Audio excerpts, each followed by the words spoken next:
इस वीडियो में जानेंगे कैसे नवरात्रि में बनाना है अपने हाथों से दिव्य सुरक्षा कवच। दोस्तों, नवरात्र के किसी भी दिन आप स्वयं इस सुरक्षा ताबीज को बनाकर अपने और अपने घर के लोगों को सुरक्षित रख सकते हो। इस ताबीज से शनि, राहु, केतु, भूत, प्रेत, काली शक्ति, नकारात्मक ऊर्जा कोसों दूर रहेंगे। यह ताबीज न केवल आपको सुरक्षा प्रदान करेंगे अपितु मित्र के भांति हर क्षेत्र में उन्नति भी देंगे। दोस्तों, प्राचीन ज्ञान चैनल के यह महत्वपूर्ण जानकारी को ध्यान लगाकर सुनना। यह वीडियो 30 मिनट से लेकर 40 मिनट तक की हो सकती है, लेकिन यह वीडियो आपके जीवन सुधार कर रख देगी। दोस्तों, हमारे प्राचीन ज्ञान चैनल के एक नवीन फ्रेश वीडियो में आपका स्वागत है। दोस्तों, इस वीडियो को ध्यान लगाकर अंत तक जरूर देखिएगा। नवरात्रि, 9 रात्रियों का यह पावन समूह केवल उत्सव, नृत्य और संगीत का ही पर्व नहीं है, अपितु यह गहन साधना, आत्मिक शुद्धि और ब्रह्मांड की आदिशक्ति मां भगवती की कृपा प्राप्त करने का एक अनुपम अवसर है। इन 9 दिनों में जब ब्रह्मांडीय ऊर्जा अपने चरम पर होती है, तब साधक और भक्त अपनी आध्यात्मिक उन्नति के लिए विभिन्न अनुष्ठान करते हैं। यह वह समय होता है जब दैवीय शक्तियां पृथ्वी पर अधिक जागृत और सुलभ होती हैं। किंतु जहां सकारात्मक ऊर्जा की प्रचुरता होती है, वहीं नकारात्मक शक्तियां भी अपने प्रभाव का विस्तार करने का प्रयास करती हैं। आधुनिक युग में जहां मनुष्य भौतिक प्रगति की ओर अग्रसर है, वहीं एक अदृश्य जगत भी है जो हमारे जीवन को निरंतर प्रभावित करता है। ग्रह नक्षत्रों की चाल, वातावरण में व्याप्त नकारात्मक ऊर्जा, अन्य मनुष्यों के विचार और ईर्ष्या और अनिष्टकारी शक्तियों का प्रभाव, यह सब मिलकर हमारे जीवन में बाधाएं, कष्ट और असफलताएं उत्पन्न करते हैं। ऐसे में हमारे पूर्वजों और ऋषियों ने हमें कुछ ऐसे दिव्य उपाय प्रदान किए हैं जो एक सामान्य व्यक्ति को इन अदृश्य शत्रुओं से बचाने में एक कवच की भांति कार्य करते हैं। इन्हीं उपायों में से एक अत्यंत प्रभावी और अचूक उपाय है नवरात्रि के दौरान सिद्ध किया गया ताबीज। यह ताबीज केवल धातु या भोजपत्र का एक टुकड़ा मात्र नहीं है, बल्कि यह 9 दिनों तक मंत्रों की शक्ति से अभिमंत्रित, देवी की ऊर्जा से आवेशित और साधक की श्रद्धा से सिंचित एक ऐसा दिव्य यंत्र है जो धारण करने वाले के चारों ओर एक अभेद्य सुरक्षा चक्र का निर्माण करता है। इस लेख में हम नवरात्रि में बनाए जाने वाले इसी महाशक्तिशाली ताबीज के विषय में गहनता से विस्तार पूर्वक चर्चा करेंगे। हम जानेंगे कि इसे कैसे बनाया जाता है, यह कैसे कार्य करता है, कौन इसे धारण कर सकता है और क्या इसके प्रभाव से व्यक्ति पूरे वर्ष हर प्रकार के संकटों से मुक्त रह सकता है। नवरात्रि में ताबीज कैसे बनाए? नवरात्रि में सिद्ध होने वाला ताबीज कोई साधारण वस्तु नहीं है जिसे किसी भी दिन किसी भी प्रकार से बना लिया जाए। इसकी निर्माण प्रक्रिया अत्यंत पवित्र, नियमबद्ध और गहन श्रद्धा की अपेक्षा रखती है। यह एक संपूर्ण आध्यात्मिक अनुष्ठान है जिसके प्रत्येक चरण का अपना विशेष महत्व है। यदि इस प्रक्रिया का अक्षरशः पालन किया जाए तो एक ऐसा दिव्य सुरक्षा कवच तैयार होता है जिसकी शक्ति अकल्पनीय होती है। आइए इस संपूर्ण विधि को चरण दर चरण समझते हैं। तैयारी और आवश्यक सामग्री। ताबीज निर्माण का आरंभ सामग्री के संकलन और वातावरण की शुद्धि से होता है। यह चरण अत्यंत महत्वपूर्ण है क्योंकि पवित्र सामग्री और शुद्ध वातावरण ही दैवीय ऊर्जा को आकर्षित करने का माध्यम बनते हैं। शुभ मुहूर्त का चयन। यद्यपि संपूर्ण नवरात्रि ही शुभ होती है, किंतु ताबीज निर्माण के लिए अष्टमी या नवमी तिथि को सर्वोत्तम माना गया है। इन तिथियों में मां की शक्ति अपने पूर्ण रूप में होती है। इस कार्य के लिए ब्रह्म मुहूर्त अथवा दिन का कोई शांत और स्थिर प्रहर चुनना चाहिए। स्थान की शुद्धि। जिस स्थान पर बैठकर यह ताबीज बनाना है वह पूर्ण रूप से स्वच्छ और शांत होना चाहिए। उस स्थान को गंगाजल से पवित्र करें। वहां एक लकड़ी की चौकी पर लाल या पीला वस्त्र बिछाकर मां दुर्गा की प्रतिमा या चित्र स्थापित करें। साधक की शुद्धि। ताबीज बनाने वाले साधक को भी शारीरिक और मानसिक रूप से शुद्ध होना अनिवार्य है। निर्माण के दिन प्रातःकाल स्नान करके स्वच्छ धुले हुए वस्त्र, हो सके तो लाल या पीले रंग के, धारण करें। मन में किसी भी प्रकार का क्रोध, ईर्ष्या, द्वेष या अपवित्र विचार न आने दें। यदि संभव हो तो पूरे 9 दिन व्रत और ब्रह्मचर्य का पालन करें। यह ताबीज की शक्ति को कई गुना बढ़ा देता है। आवश्यक सामग्री: 1. भोजपत्र, एक छोटा, अखंडित और स्वच्छ भोजपत्र का टुकड़ा। भोजपत्र को देव वृक्ष की छाल माना जाता है और प्राचीन काल से ही यंत्र और मंत्र लिखने के लिए इसका प्रयोग होता आया है। इसकी सतह पर दैवीय स्पंदनों को ग्रहण करने की अद्भुत क्षमता होती है। 2. अष्टगंधा की स्याही। यह 8 दिव्य और सुगंधित वस्तुओं का मिश्रण होती है। इसमें सामान्यतः चंदन, अगर, कपूर, केसर, गोरोचन, जटामांसी, रक्त चंदन और सिंदूर का प्रयोग होता है। यह स्याही देवी देवताओं को अत्यंत प्रिय है और इससे लिखे गए मंत्र और यंत्र शीघ्र जागृत होते हैं। यदि अष्टगंधा उपलब्ध न हो तो केसर और गंगा जल को मिलाकर भी स्याही तैयार की जा सकती है। 3. अनार की कलम। लिखने के लिए अनार की लकड़ी से बनी कलम का प्रयोग सर्वश्रेष्ठ माना गया है। अनार के वृक्ष को एक पवित्र वृक्ष माना जाता है और इसकी कलम से यंत्र पर मंत्र लिखने से उसमें सकारात्मक ऊर्जा का प्रवाह होता है। यदि यह उपलब्ध न हो तो चमेली या तुलसी की सूखी टहनी का भी प्रयोग किया जा सकता है। 4. ताबीज का खोल। चांदी का एक छोटा ताबीज का खोल खरीदें। चांदी को चंद्रमा की धातु माना जाता है, जो मन को शीतलता और शांति प्रदान करती है। यह धातु ऊर्जा को लंबे समय तक संचित रखने में सक्षम होती है। यदि चांदी संभव न हो तो तांबे का खोल भी लिया जा सकता है। 5. लाल या काला धागा। ताबीज को धारण करने के लिए एक मजबूत लाल या काला रेशमी धागा। 6. पूजा की सामग्री: धूप, दीप, गाय के घी का, पुष्प, विशेषकर गुड़हल का फूल, अक्षत बिना टूटे चावल, नैवेद्य, फल या मिठाई और गंगा जल। निर्माण की विस्तृत विधि: जब समस्त सामग्री एकत्रित हो जाए और साधक तन मन से शुद्ध होकर तैयार हो, तब मां भगवती का ध्यान करते हुए ताबीज निर्माण की प्रक्रिया आरंभ करनी चाहिए। प्रथम चरण: देवी का आवाहन और पूजन। चौकी पर स्थापित मां दुर्गा के चित्र के समक्ष आसन लगाकर बैठ जाएं। सर्वप्रथम घी का दीपक और धूप प्रज्वलित करें। अपने हाथ में जल लेकर संकल्प लें। हे मां भगवती, मैं, अपना नाम और गोत्र बोलें। आज आपके इस पावन पर्व नवरात्रि की अष्टमी, नवमी तिथि पर आपकी कृपा से सर्वजन कल्याण और अपनी या जिसके लिए बना रहे हैं उसका नाम लें।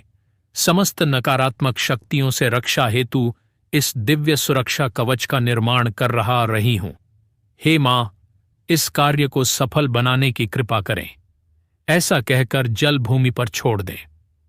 इसके पश्चात मां दुर्गा का पंचोपचार पूजन करें। उन्हें पुष्प, अक्षत, नैवेद्य अर्पित करें। द्वितीय चरण: यंत्र और मंत्र लेखन। अब अपने सामने भोजपत्र का टुकड़ा रखें। अनार की कलम को अष्टगंधा की स्याही में डुबोएं और पूरी श्रद्धा और एकाग्रता के साथ भोजपत्र पर एक विशेष यंत्र का निर्माण करें। सामान्यतः सुरक्षा के लिए दुर्गा बीसा यंत्र या एक सरल त्रिकोण बनाकर उसके केंद्र में ह्रीं बीज मंत्र लिखा जाता है। त्रिकोण की तीनों भुजाओं पर ऐं ह्रीं क्लीं लिखा जा सकता है। यंत्र बनाने के पश्चात उसके नीचे मां दुर्गा का सबसे शक्तिशाली नवार्ण मंत्र लिखें। यह मंत्र है ओम ऐं ह्रीं क्लीं चामुंडायै विच्चय। मंत्र लिखते समय मन ही मन इसका जाप निरंतर चलता रहना चाहिए। आपकी हर श्वास मंत्र की ध्वनि से जुड़ी होनी चाहिए। लेखन में कोई कांट छांट या अशुद्धि नहीं होनी चाहिए। तृतीय चरण ताबीज की प्राण प्रतिष्ठा और अभिमंत्रण। यंत्र और मंत्र लिखा हुआ भोजपत्र अब केवल एक कागज का टुकड़ा नहीं है, बल्कि यह देवी की शक्ति का प्रतीक बन चुका है। अब इसे जागृत करने की प्रक्रिया की जाती है, जिसे प्राण प्रतिष्ठा कहते हैं। लिखे हुए भोजपत्र को चौकी पर मां के चित्र के सामने रख दें। अब अपने दाहिने हाथ में अक्षत और पुष्प लेकर निम्नलिखित मंत्र का जाप करते हुए भोजपत्र पर चढ़ाएं। ओम मनोज्योतिर्जुष्टामाज्यस्य बृहस्पतिर्यज्ञमिमं तनोत्वरिष्टं यज्ञं समिमं दधातु। विश्वे देवास इह मादयन्तामो त्रियं प्रतिष्ठ। हे यंत्र, मैं इसमें देवी की शक्ति का आवाहन करता हूं। आप प्रतिष्ठित होकर जागृत हों। या आप इसे अपने अनुसार भी बोल सकते हो कि हे मां, इस ताबीज में प्राण प्रतिष्ठा करे, अपने ऊर्जा को समाहित करे। दोस्तों, अब रुद्राक्ष या स्फटिक की माला से ओम ऐं ह्रीं क्लीं चामुंडाय विच्चय मंत्र की कम से कम एक माला जाप करें। हर माला पूरी होने के बाद भोजपत्र पर फूंक मारें, या माला न होने पर 108 बार बारी बारी से गिनती लगाकर फूंक मारे। दोस्तों, यह कल्पना करें कि मंत्र की शक्ति आपकी श्वास के माध्यम से भोजपत्र में समाहित हो रही है। जाप के दौरान आपका ध्यान पूरी तरह से मां दुर्गा के स्वरूप और मंत्र की ध्वनि पर केंद्रित होना चाहिए। चतुर्थ चरण हवन और पूर्णाहुति ऐच्छिक किंतु प्रभावी। यदि संभव हो तो इस प्रक्रिया को और अधिक शक्तिशाली बनाने के लिए एक छोटा हवन किया जा सकता है। हवन कुंड में आम की लकड़ियों से अग्नि प्रज्वलित करें और उपरोक्त नवार्ण मंत्र के अंत में स्वाहा लगाकर 108 आहुतियां दें। हवन से उत्पन्न दिव्य धुआं और ऊर्जा भोजपत्र को और अधिक आवेशित कर देती है। हवन के बाद भोजपत्र को धूप दीप पुनः दिखाएं। पंचम चरण ताबीज को बंद करना। जब जाप और हवन पूर्ण हो जाए तो भोजपत्र को सावधानी से मोड़कर इतना छोटा कर लें कि वह चांदी के ताबीज के खोल में समा जाए। भोजपत्र को खोल में डालते समय भी मंत्र का जाप करते रहें। इसके बाद ताबीज के खोल को अच्छी तरह से बंद कर दें। कुछ लोग इसे मोम से सील भी कर देते हैं ताकि इसके अंदर पानी न जा सके। अब यह ताबीज सिद्ध और धारण करने के लिए तैयार है। इसे मां दुर्गा के चरणों में स्पर्श कराकर आशीर्वाद लें। इस प्रकार एक अत्यंत शक्तिशाली और दैवीय ऊर्जा से युक्त सुरक्षा कवच का निर्माण होता है। यह प्रक्रिया जितनी अधिक श्रद्धा और पवित्रता से की जाएगी, ताबीज उतना ही अधिक प्रभावशाली होगा। दोस्तों, नवरात्रि में बनाया गया ताबीज कैसे काम करेगा, किन किन चीजों से रक्षा करेगा? यह प्रश्न अत्यंत स्वाभाविक और महत्वपूर्ण है। केवल यह जानना पर्याप्त नहीं है कि ताबीज कैसे बनाया जाए, अपितु यह समझना भी आवश्यक है कि आखिर यह भोजपत्र और धातु का छोटा सा टुकड़ा किस वैज्ञानिक और आध्यात्मिक सिद्धांत पर कार्य करता है और यह हमारी किन किन समस्याओं से रक्षा करने में सक्षम है। कार्य करने का आध्यात्मिक सिद्धांत। नवरात्रि में सिद्ध किया गया ताबीज मुख्य रूप से ऊर्जा के संघनन और रूपांतरण के सिद्धांत पर कार्य करता है। इसे कुछ इस प्रकार समझा जा सकता है। ऊर्जा का चुंबक। नवरात्रि के 9 दिनों में ब्रह्मांड में सकारात्मक और दैवीय ऊर्जा का एक विशाल सागर उमड़ता है। जब हम शुद्ध मन से मंत्रों का उच्चारण करते हुए ताबीज का निर्माण करते हैं तो यह प्रक्रिया एक आध्यात्मिक चुंबक की भांति कार्य करती है। भोजपत्र, अष्टगंधा और विशेषकर उस पर लिखा गया यंत्र और नवार्ण मंत्र, यह सभी मिलकर उस ब्रह्मांडीय देवी शक्ति को अपनी ओर आकर्षित करते हैं और उसे संघनित करके भोजपत्र में स्थापित कर देते हैं। एक आध्यात्मिक कवच, ऑरा का निर्माण। जब कोई व्यक्ति इस सिद्ध ताबीज को धारण करता है तो ताबीज में संचित वह दैवीय ऊर्जा धीरे धीरे उस व्यक्ति के ऊर्जा शरीर, जिसे आभा मंडल या ऑरा कहते हैं, में प्रवाहित होने लगती है। यह ऊर्जा व्यक्ति के आभा मंडल को स्वच्छ, मजबूत और विस्तृत बनाती है। एक मजबूत और सकारात्मक आभा मंडल ही सबसे बड़ा सुरक्षा कवच होता है। जैसे किसी किले की मजबूत दीवारें शत्रुओं को बाहर ही रोक देती हैं, ठीक उसी प्रकार यह शक्तिशाली आभा मंडल किसी भी प्रकार की नकारात्मक ऊर्जा, चाहे वह किसी व्यक्ति द्वारा भेजी गई हो या वातावरण में व्याप्त हो, को व्यक्ति के शरीर और मन तक पहुंचने से पहले ही निष्क्रिय कर देता है या परावर्तित कर देता है। स्पंदनात्मक आवृत्ति को उन्नत करना। हर वस्तु, हर विचार और हर जीव की अपनी एक स्पंदनात्मक आवृत्ति होती है। नकारात्मक शक्तियां, बुरी नजर और दुख क्लेश निम्न आवृत्ति पर स्पंदन करते हैं, जबकि दैवीय ऊर्जा, प्रेम और आनंद उच्च आवृत्ति पर स्पंदन करते हैं। ओम ऐं ह्रीं क्लीं चामुंडाय विच्चय एक अत्यंत उच्च आवृत्ति वाला महामंत्र है। जब इस मंत्र से सिद्ध ताबीज को धारण किया जाता है तो यह धीरे धीरे धारण करने वाले व्यक्ति की अपनी आंतरिक ऊर्जा की आवृत्ति को भी उन्नत कर देता है। जब व्यक्ति स्वयं एक उच्च ऊर्जा स्तर पर होता है तो निम्न स्तर की ऊर्जाएं उसे प्रभावित नहीं कर पाती। यह ठीक वैसा ही है जैसे एक शक्तिशाली प्रकाश के सामने अंधकार टिक नहीं पाता। किन किन चीजों से यह रक्षा करेगा? यह ताबीज एक बहुआयामी सुरक्षा कवच है जो जीवन के लगभग हर क्षेत्र में व्यक्ति की रक्षा करता है। इसकी रक्षा का दायरा अत्यंत विस्तृत है। 8. नकारात्मक ऊर्जा और बुरी नजर। यह ताबीज का सबसे प्रमुख कार्य है। हमारे आसपास बहुत से ऐसे लोग होते हैं जो हमारी प्रगति, सफलता या सुख से ईर्ष्या करते हैं। उनकी यह तीव्र ईर्ष्या और द्वेषपूर्ण विचार एक प्रकार की नकारात्मक ऊर्जा के रूप में हम तक पहुंचते हैं और हमारे बनते हुए कार्यों में बाधा डालते हैं, स्वास्थ्य खराब करते हैं या मानसिक अशांति उत्पन्न करते हैं। इसे ही सामान्य भाषा में नजर लगना कहते हैं। यह ताबीज ऐसी किसी भी नकारात्मक विचार ऊर्जा को धारणकर्ता तक पहुंचने ही नहीं देता। यह एक दर्पण की भांति कार्य करता है जो उस बुरी ऊर्जा को वापस लौटा देता है। 2.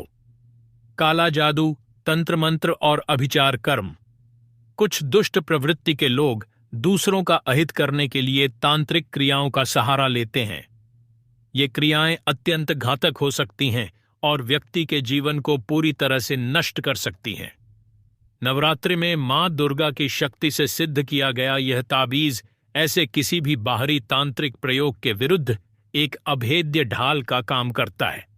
मां चामुंडा स्वयं दुष्टों का संहार करने वाली शक्ति हैं और उनका मंत्र किसी भी अभिचार कर्म को सफल नहीं होने देता। 3. भूत प्रेत और वायव्य बाधाएं। कई बार अनजाने में या किसी स्थान दोष के कारण व्यक्ति नकारात्मक आत्माओं या वायव्य बाधाओं के प्रभाव में आ जाता है। इससे व्यक्ति का व्यवहार असामान्य हो जाता है, उसे भय लगता है और उसकी शारीरिक व मानसिक स्थिति बिगड़ने लगती है। इस ताबीज में स्थित मां भगवती की जागृत ऊर्जा इतनी प्रचंड होती है कि कोई भी भूत प्रेत या अन्य निम्न योनि की आत्मा उसके धारक के समीप नहीं आ सकती। 4. ग्रहों के अशुभ प्रभाव, शनि, राहु, केतु। ज्योतिष शास्त्र में शनि, राहु और केतु को क्रूर और कष्टकारी ग्रह माना गया है। इनकी अशुभ दशा या गोचर के दौरान व्यक्ति को अनेक प्रकार के कष्टों, बाधाओं और असफलताओं का सामना करना पड़ता है। यह ताबीज सीधे तौर पर ग्रहों की चाल को तो नहीं बदलता, किंतु यह व्यक्ति के भीतर इतना आत्मबल, सकारात्मकता और धैर्य उत्पन्न कर देता है कि वह ग्रहों के अशुभ प्रभावों को भी आसानी से सहन कर जाता है। यह व्यक्ति की निर्णय लेने की क्षमता को सही रखता है और उसे हर मुश्किल परिस्थिति से निकलने का मार्ग सुझाता है। यह उन ग्रहों से उत्पन्न होने वाली नकारात्मक ऊर्जा के प्रभाव को क्षीण कर देता है। 5. अज्ञात भय और मानसिक अशांति। बहुत से लोगों को बिना किसी कारण के एक अनजाना भय, घबराहट या बेचैनी महसूस होती रहती है। उनका मन सदैव अशांत रहता है। यह ताबीज, जिसमें चांदी का प्रयोग होता है और देवी की शक्ति होती है, मन को स्थिरता और शांति प्रदान करता है। यह आत्मविश्वास में वृद्धि करता है और हर प्रकार के भय को दूर करता है। 6. दुर्घटना और आकस्मिक संकटों से रक्षा। यह ताबीज व्यक्ति के चारों ओर एक ऐसा सुरक्षा चक्र बनाता है जो उसे आकस्मिक रूप से आने वाले संकटों और दुर्घटनाओं से बचाता है। कई बार ऐसी परिस्थितियां बनती हैं जहां व्यक्ति बाल बाल बच जाता है। यह उसी दैवीय कवच का प्रभाव होता है जो उसे सही समय पर सचेत कर देता है या परिस्थिति को उसके अनुकूल बना देता है। 7. व्यापार और कार्यक्षेत्र में बाधाओं से मुक्ति। यदि किसी के व्यापार को या नौकरी को किसी की नजर लग गई हो, चलता हुआ काम रुक गया हो, तो यह ताबीज उन सभी बाधाओं को दूर करता है।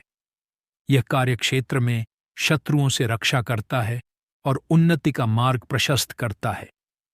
संक्षेप में, यह ताबीज एक व्यक्तिगत अंगरक्षक की भांति है जो 24 घंटे 7 दिन धारक की हर झात और अज्ञात शत्रु से, हर दृश्य और अदृश्य संकट से रक्षा करता है। इसका प्रभाव केवल बाहरी नहीं अपितु आंतरिक भी है। यह व्यक्ति के मन को भी सबल और निर्भय बनाता है।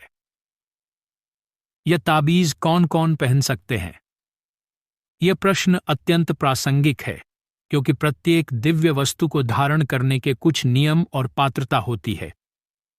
नवरात्रि में सिद्ध किया गया यह ताबीज मां भगवती के प्रसाद के समान है और मां का प्रसाद अपने हर बच्चे के लिए होता है।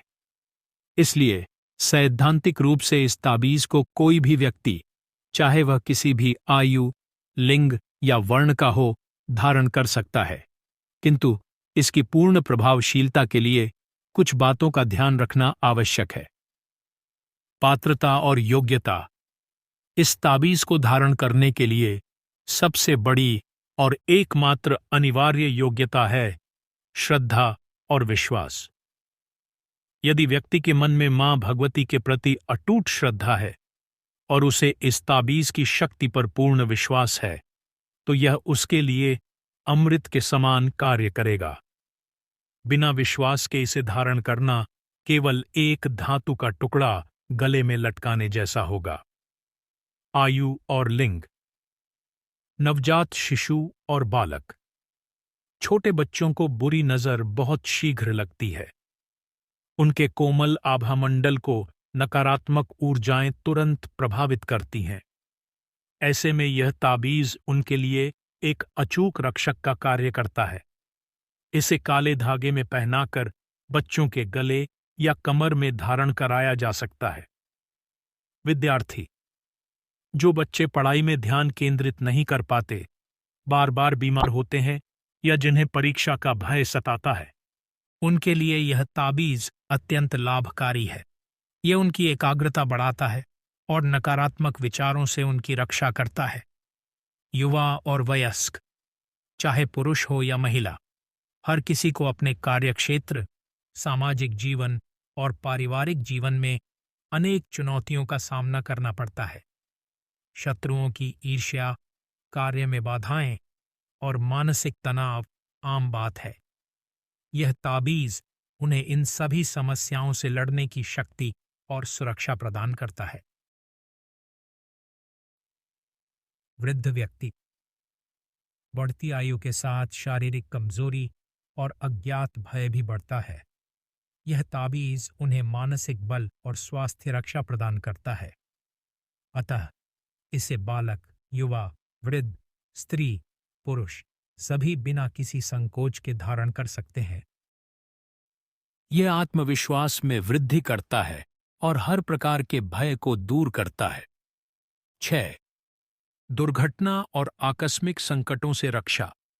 यह ताबीज व्यक्ति के चारों ओर एक ऐसा सुरक्षा चक्र बनाता है जो उसे आकस्मिक रूप से आने वाले संकटों और दुर्घटनाओं से बचाता है। कई बार ऐसी परिस्थितियां बनती हैं जहां व्यक्ति बाल बाल बच जाता है। यह उसी दैवीय कवच का प्रभाव होता है जो उसे सही समय पर सचेत कर देता है या परिस्थिति को उसके अनुकूल बना देता है। 7. व्यापार और कार्यक्षेत्र में बाधाओं से मुक्ति।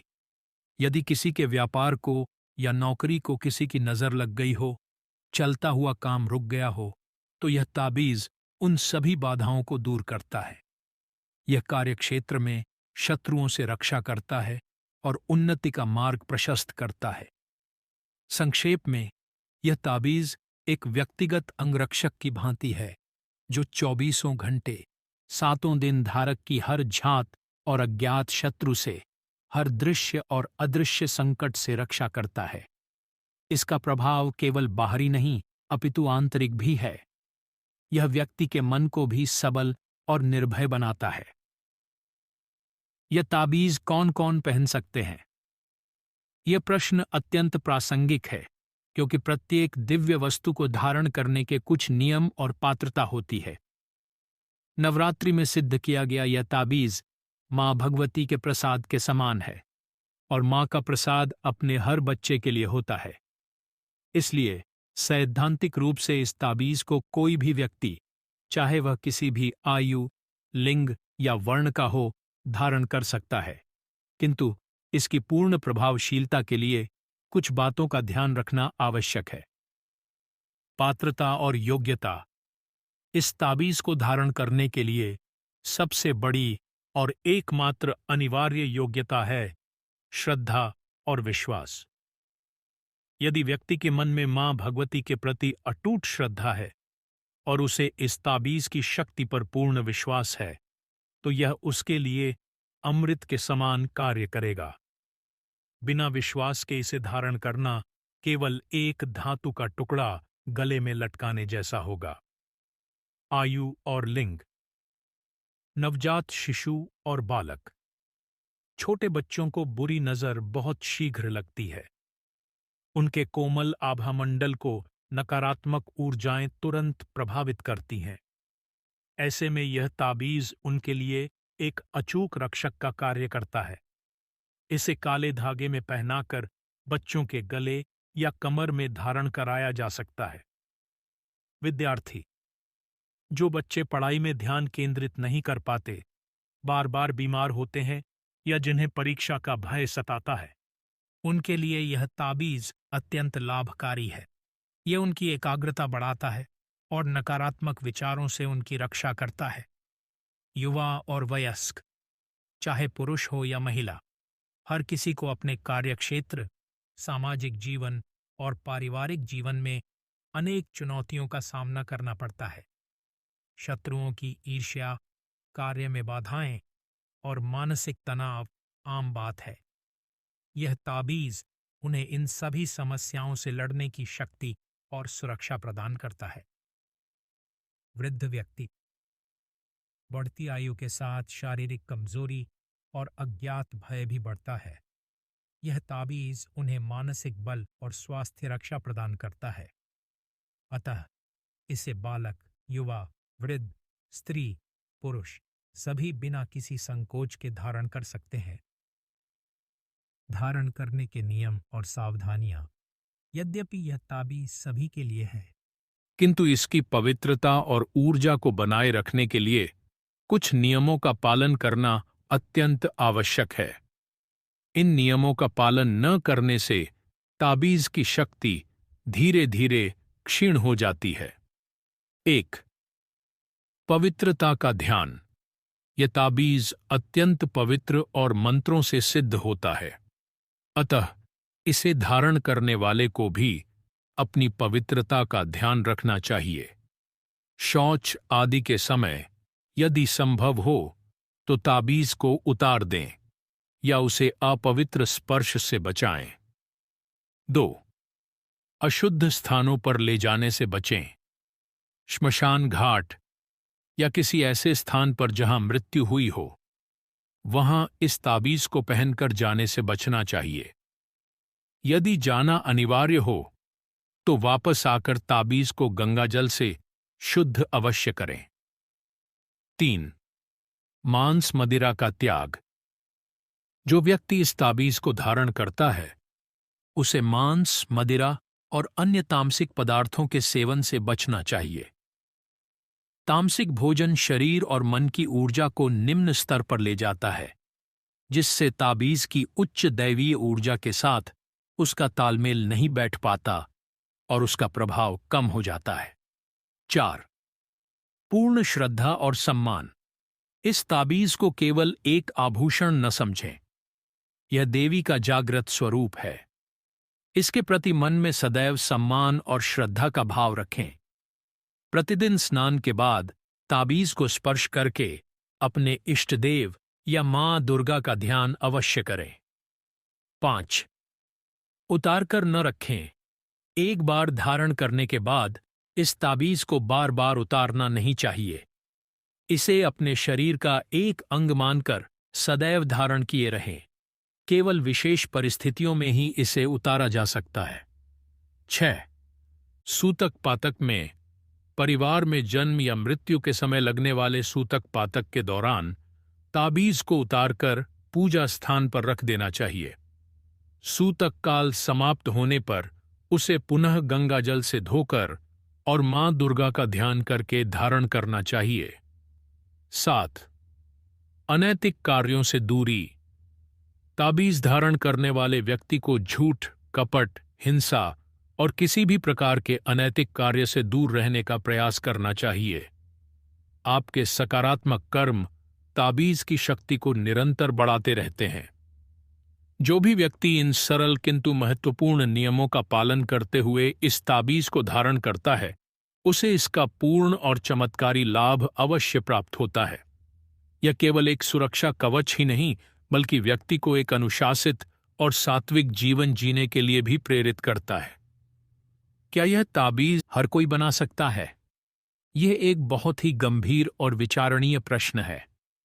जिस प्रकार एक शक्तिशाली औषधि का निर्माण केवल एक योग्य और अनुभवी वैद्य ही कर सकता है, उसी प्रकार एक दिव्य और शक्तिशाली ताबीज का निर्माण भी हर किसी के बस की बात नहीं है।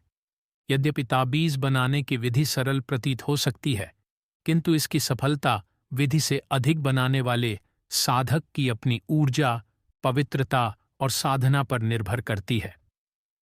ताबीज बनाने के लिए आवश्यक योग्यताएं।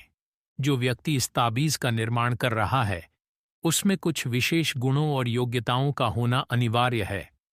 तभी वह ब्रह्मांडीय ऊर्जा को आकर्षित करके उसे भोजपत्र में स्थापित कर सकता है। 1. मंत्र सिद्धि। ताबीज को सिद्ध करने वाला प्रमुख तत्व मंत्र है। इसलिए जो व्यक्ति ताबीज बना रहा है, उसे उस मंत्र पर कुछ अधिकार होना चाहिए। यदि वह एक सिद्ध साधक है जिसने नवार्ण मंत्र का लाखों बार जाप करके उसे सिद्ध कर लिया है, तो उसके द्वारा बनाया गया ताबीज अत्यंत प्रचंड और तत्काल प्रभावी होगा। उसके एक बार के आवाहन पर ही देवी की शक्ति उस ताबीज में प्रतिष्ठित हो जाएगी। 2. आंतरिक और बाह्य शुचिता। साधक का तन और मन दोनों का शुद्ध होना परम आवश्यक है। वह केवल नवरात्रि के दिनों में ही नहीं, बल्कि सामान्य जीवन में भी सात्विक आचार विचार का पालन करने वाला होना चाहिए। उसके मन में क्रोध, लोभ, मोह, अहंकार और वासना जैसे विकार नहीं होने चाहिए। उसका भोजन और दिनचर्या सात्विक होनी चाहिए। 3. ब्रह्मचर्य का पालन। ताबीज निर्माण की अवधि अर्थात पूरे 9 दिनों तक साधक को पूर्ण ब्रह्मचर्य का पालन करना अनिवार्य है। ब्रह्मचर्य के पालन से शरीर की ऊर्जा, जिसे ओज कहते हैं, संचित होती है। यही ओजस्वी ऊर्जा मंत्र शक्ति के साथ मिलकर ताबीज को अभिमंत्रित करती है। 4. निस्वार्थ भाव। यदि कोई व्यक्ति धन कमाने या किसी स्वार्थ की पूर्ति के लिए इस ताबीज का निर्माण करता है तो वह कभी भी प्रभावशाली नहीं होगा। ताबीज का निर्माण सदैव परहित या जन कल्याण की भावना से ही किया जाना चाहिए। साधक के मन में यह भाव होना चाहिए कि वह मां भगवती का एक माध्यम मात्र है जो दूसरों के कष्टों को दूर करने का प्रयास कर रहा है। 5. एकाग्रता और श्रद्धा। निर्माण के समय साधक का मन पूर्ण रूप से एकाग्र और मां के चरणों में समर्पित होना चाहिए। यदि मन में सांसारिक विचार या संदेह चल रहे हैं तो ऊर्जा का प्रवाह खंडित हो जाता है और ताबीज ठीक से आवेशित नहीं हो पाता।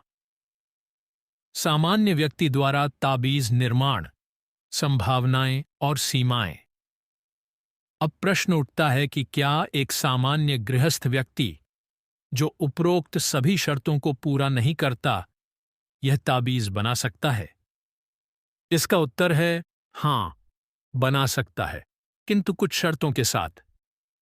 एक सामान्य व्यक्ति जो सिद्ध साधक नहीं है, यदि वह स्वयं के लिए या अपने परिवार के किसी सदस्य के लिए यह ताबीज बनाना चाहता है तो उसे नवरात्रि के 9 दिनों में अत्यंत कठोर अनुशासन और नियमों का पालन करना होगा। कठोर व्रत। उसे पूरे 9 दिन फलाहार या एक समय सात्विक भोजन का व्रत रखना होगा। ब्रह्मचर्य। 9 दिनों तक पूर्ण ब्रह्मचर्य का पालन करना होगा। मंत्र जाप। उसे प्रतिदिन दुर्गा सप्तशती का पाठ या नवार्ण मंत्र की कम से कम 11 माला जाप अवश्य करना होगा। पवित्रता। उसे तन, मन और वचन तीनों से पवित्रता का पालन करना होगा। किसी से झूठ नहीं बोलना, किसी की निंदा नहीं करनी और मन में बुरे विचार नहीं लाने। अखंड श्रद्धा। उसके मन में यह अटूट विश्वास होना चाहिए कि यद्यपि वह सिद्ध नहीं है किंतु उसकी सच्ची भक्ति और पुकार सुनकर मां भगवती स्वयं उसकी सहायता करेंगी और ताबीज को सिद्ध करेंगी। यदि कोई सामान्य व्यक्ति इन सभी नियमों का पूरी निष्ठा से पालन करते हुए, जैसा कि ऊपर विधि बताई गई है, ताबीज का निर्माण करता है तो मां की कृपा से उसका ताबीज भी निश्चित रूप से प्रभावशाली और फलदायी होगा। हो सकता है कि उसकी शक्ति किसी सिद्ध साधक द्वारा बनाए गए ताबीज जितनी प्रचंड न हो, किंतु वह धारक की रक्षा करने में पूरी तरह से सक्षम होगा। दोस्तों, प्राचीन ज्ञान चैनल के राकेश जी आखिर क्यों लोगों को बताते हैं इस तरह की जानकारी, आइए जानते हैं।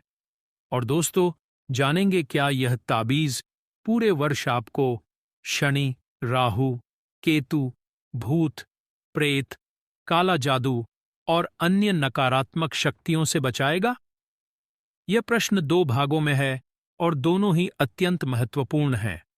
पहला भाग ज्ञान के प्रसार की मंशा से जुड़ा है और दूसरा ताबीज की प्रभावशीलता की अवधि और सीमा से। ज्ञान के प्रसार का उद्देश्य। प्राचीन काल में इस प्रकार का गूढ़ ज्ञान केवल गुरु शिष्य परंपरा के माध्यम से ही योग्य पात्रों को दिया जाता था। इसे गुप्त रखने के पीछे यह मंशा थी कि कोई अयोग्य या दुष्ट व्यक्ति इसका दुरुपयोग न कर सके। किंतु समय के साथ साथ जब समाज में नकारात्मकता, कष्ट और परेशानियां बढ़ने लगीं, तो कुछ निस्वार्थी और परोपकारी आत्माओं ने यह महसूस किया कि इस ज्ञान को जन सामान्य तक पहुंचाना आवश्यक है ताकि लोग अपनी समस्याओं का समाधान स्वयं कर सकें और दुष्ट शक्तियों से अपनी रक्षा कर सकें। प्राचीन ज्ञान जैसे चैनलों पर राकेश जी या अन्य ज्ञानियों द्वारा इस प्रकार की जानकारी साझा करने के पीछे कुछ महान उद्देश्य निहित हो सकते हैं। 1. धर्म और संस्कृति का संरक्षण। आज के भौतिकवादी युग में लोग अपनी प्राचीन परंपराओं और उनके पीछे छिपे विज्ञान को भूलते जा रहे हैं। इस ज्ञान को साझा करके वे लोगों को अपनी जड़ों से पुनः जोड़ने का प्रयास करते हैं और यह बताते हैं कि हमारे धर्म और संस्कृति में हर समस्या का समाधान मौजूद है। 2. जन कल्याण की भावना। वे देखते हैं कि लोग छोटी छोटी समस्याओं जैसे बुरी नज़र, अज्ञात भय या कार्यों में बाधाओं के लिए ढोंगी बाबाओं और तांत्रिकों के चक्कर में फंसकर अपना धन और समय नष्ट करते हैं। इस सरल और सात्विक उपाय को बताकर वे लोगों को एक प्रामाणिक और प्रभावी समाधान प्रदान करते हैं जिससे वे आत्मनिर्भर बन सकें। 3. लोगों को सशक्त बनाना। यह ज्ञान लोगों को यह विश्वास दिलाता है कि वे असहाय नहीं हैं। उनके पास ऐसे दिव्य उपाय हैं जिनका प्रयोग करके वे अपने जीवन की बाधाओं को दूर कर सकते हैं। यह उनमें आत्मविश्वास और सकारात्मकता का संचार करता है। 4. निस्वार्थ सेवा। गीता में कहा गया है कि ज्ञान का दान सबसे बड़ा दान है। इस ज्ञान को बिना किसी भेदभाव के सभी के साथ साझा करना एक प्रकार की निस्वार्थ ईश्वरीय सेवा ही है। उनका उद्देश्य लोगों को कष्टों से मुक्ति दिलाकर उनके जीवन में सुख शांति लाना है। वे यह भली भांति समझते हैं कि इस ज्ञान का लाभ केवल वही व्यक्ति उठा पाएगा जिसके मन में श्रद्धा होगी। कोई नास्तिक या संशय करने वाला व्यक्ति इन विधियों का प्रयोग करेगा ही नहीं, और यदि करेगा भी तो उसे लाभ नहीं होगा। अतः इसका दुरुपयोग होने की संभावना कम होती है, जबकि इसके द्वारा होने वाला लाभ असीम है। ताबीज की प्रभावशीलता, अवधि और सीमाएं। अब आते हैं दूसरे और सबसे महत्वपूर्ण प्रश्न पर। क्या यह ताबीज पूरे वर्ष सुरक्षा प्रदान करेगा? इसका स्पष्ट और सीधा उत्तर है हां। नवरात्रि में पूरी विधि विधान और श्रद्धा से सिद्ध किया गया ताबीज निश्चित रूप से पूरे वर्ष और कई बार तो इससे भी अधिक समय तक धारक की पूर्ण सुरक्षा करता है। क्यों करता है पूरे वर्ष काम? नवरात्रि के 9 दिन ब्रह्मांडीय ऊर्जा के चार्जिंग स्टेशन की तरह होते हैं। इन दिनों में मंत्रों की शक्ति से जो ताबीज चार्ज या आवेशित किया जाता है वह एक उच्च क्षमता वाली बैटरी की भांति होता है।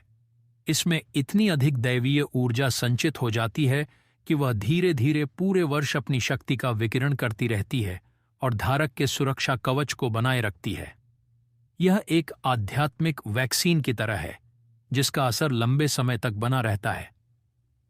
क्या यह सभी उल्लिखित समस्याओं से बचाएगा? हां, यह ताबीज शनि, राहु, केतु के अशुभ प्रभाव, भूत, प्रेत, काला जादू और अन्य सभी प्रकार की नकारात्मक शक्तियों से निश्चित रूप से बचाता है, जैसा कि हमने खंड 2 में विस्तार से समझा है। मां भगवती की शक्ति के समक्ष कोई भी नकारात्मक शक्ति टिक नहीं सकती। नवार्ण मंत्र में त्रिदेवियों महासरस्वती ज्ञान और बुद्धि, महालक्ष्मी समृद्धि और स्थिरता और महाकाली शक्ति और सुरक्षा की संयुक्त ऊर्जा समाहित है। इसलिए यह जीवन के हर क्षेत्र में रक्षा और उन्नति प्रदान करता है। प्रभावशीलता की सीमाएं और नवीनीकरण। यद्यपि ताबीज अत्यंत शक्तिशाली है, किंतु इसकी शक्ति 2 बातों पर निर्भर करती है। 1. निर्माण की विधि। ताबीज कितनी शुद्धता और शक्ति के साथ बनाया गया है। 2. धारक का आचरण। धारण करने वाले व्यक्ति का आचरण कैसा है? यदि धारक स्वयं तामसिक कार्यों, मांस मदिरा, झूठ, कपट में लिप्त रहता है तो वह अपनी सकारात्मक ऊर्जा को स्वयं ही नष्ट करता रहता है। ऐसे में ताबीज को उसकी रक्षा करने के लिए अधिक परिश्रम करना पड़ता है और उसकी ऊर्जा शीघ्र क्षीण हो सकती है। इसलिए यह सलाह दी जाती है कि प्रत्येक वर्ष नवरात्रि के अवसर पर इस ताबीज की ऊर्जा का नवीनीकरण कर लिया जाए। इसके लिए 2 विधियां हैं। पुराने ताबीज का पुनः अभिमंत्रण। पुरानी ताबीज को गंगाजल से धोकर नवरात्रि में पूजा स्थान पर रखकर उसके समक्ष पुनः नवार्ण मंत्र की 11 माला जाप करके उसे पुनः आवेशित किया जा सकता है। नए ताबीज का निर्माण। सबसे उत्तम विधि यह है कि हर वर्ष एक नया ताबीज बनाया जाए और पुराने ताबीज को बहते हुए जल में प्रवाहित कर दिया जाए। ऐसा करने से यह सुनिश्चित हो जाता है कि आपका सुरक्षा कवच सदैव अपनी पूरी शक्ति के साथ कार्य कर रहा है और आपको आने वाले वर्ष के लिए पूर्ण सुरक्षा प्रदान कर रहा है।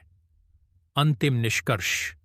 नवरात्रि में सिद्ध किया गया ताबीज कोई अंधविश्वास या साधारण टोटका नहीं, बल्कि यह मंत्र, यंत्र और श्रद्धा के विज्ञान पर आधारित एक गहन आध्यात्मिक प्रक्रिया का परिणाम है। यह मां भगवती का एक ऐसा वरदान है जो एक सामान्य व्यक्ति को भी अदृश्य जगत के खतरों से बचाकर एक निर्भय और सुखी जीवन जीने का अवसर प्रदान करता है। यदि इसे पूर्ण श्रद्धा, विश्वास और विधि विधान के साथ बनाया और धारण किया जाए तो इसमें कोई संदेह नहीं कि यह पूरे वर्ष धारक का पग पग पर रक्षण करेगा। दोस्तों, ये थे ताबीज बनाने से लेकर पहनने तक और उनके प्रभाव के बारे में विस्तृत महत्वपूर्ण जानकारी।